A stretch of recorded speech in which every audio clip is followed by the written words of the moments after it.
Thank you, Dr. Soper. Good morning. I am Andrés Latorre, postdoctoral researcher at Norton Thoracic Institute in Phoenix, Arizona, and I would like to present our project entitled A Great Area Borderline Total Acid Exposure Time Following pH Monitoring. I do not have disclosures. As you know, the introduction of pH monitoring was a pivotal change in the way of making an objective diagnosis of GERD rather than relying on patient symptoms. In 1974, Dr. Johnson and Dr. DeMeester proposed a composite score based on 6 pH metrics. However, that score requires the register of patients' meal periods for its calculation, and also it wastes more supine acid exposure than upright exposure. As you can see, they demonstrate that healthy individuals had minimal to null acid exposure time during supine periods.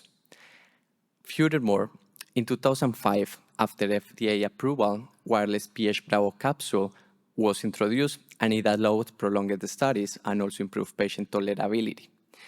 And that formed the basis for current diagnosis of GERD and becomes the preferred modality test.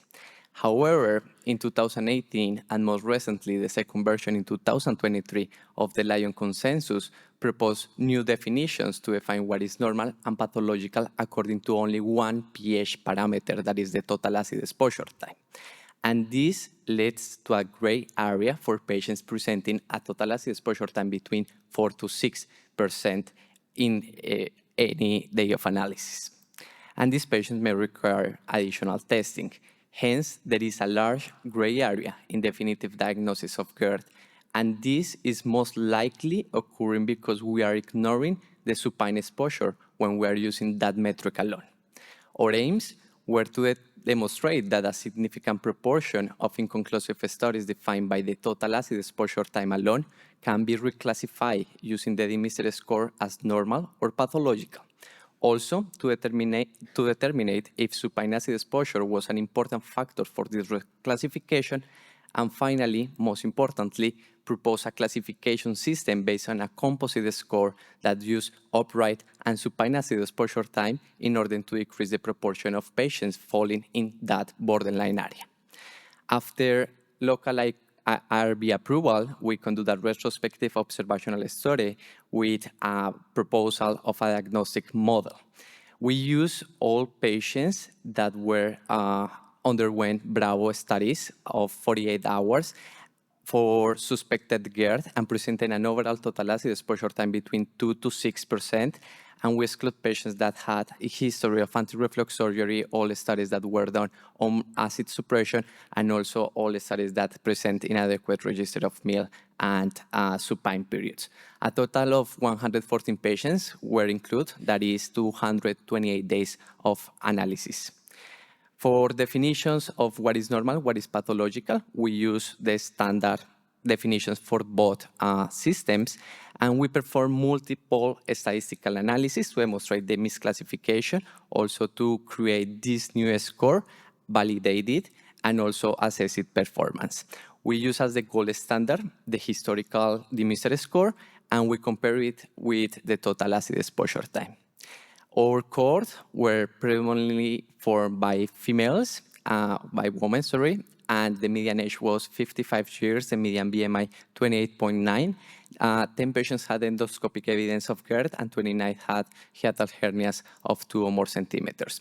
When using the total acid exposure time alone, 22.8% of patients had 2 normal days in the 48 hours study, which means that they were normal cases. However, 77.2% of the cohort were considered as inconclusive diagnosis of GERD, hence they did not have confirmatory diagnosis. When using the DeMeester score, roughly 40% of patients had both normal days. That means that we increased the proportion of patients that were classified as normal patients, as normal cases, and the other 60% of patients presented at least 1 day of pathological acid exposure time according to the DeMeester score. This means that by using total acid exposure time alone, we are causing an underdiagnosis of true pathological cases of GERD. Despite an almost perfect correlation between the Dimistre score and total acid exposure time, the current definitions by the Lyon consensus creates this gray area, and 1/3 of days of analysis fell into it. That means that that's a very wide gray area.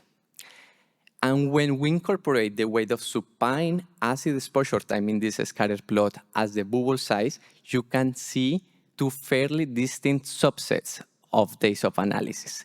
One of days of analysis presenting high supine acid exposure, and the other subset studies presenting very low supine acid exposure. The most important thing here is that the use of total acid exposure time did not allow an adequate discrimination between these two subsets of studies.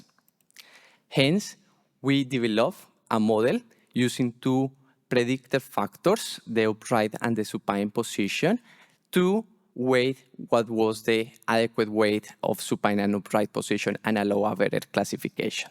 We internally validate this model, and we also demonstrate an adequate goodness of fit.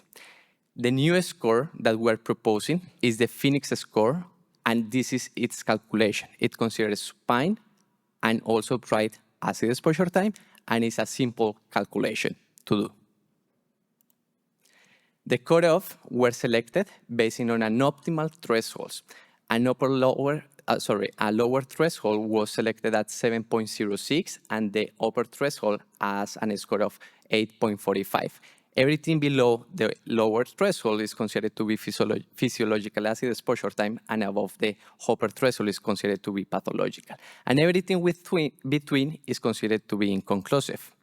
We perform and assess its discrimination ability, which was really good and was better than the total acid exposure time. And the most important thing is that we were able to increase the sensitivity of the previous test proposed by the Lyon consensus, that, as you can see clearly, that definition of that Lyon consensus is causing an increase of false negative cases falling in the borderline area.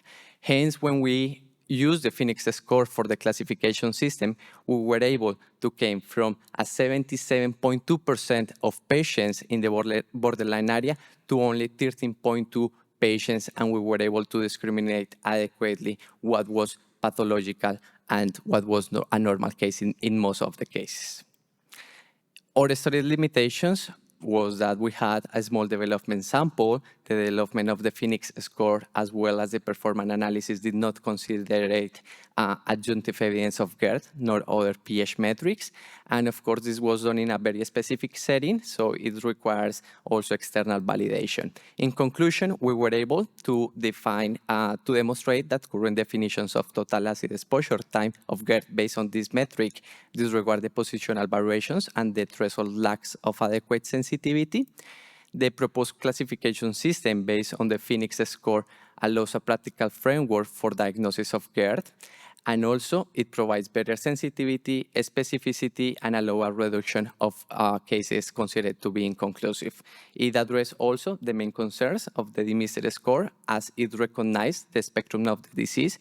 Its calculation is simple, and also it does not require great compliance from the patient. Thank you. I will be happy to take any question, if any.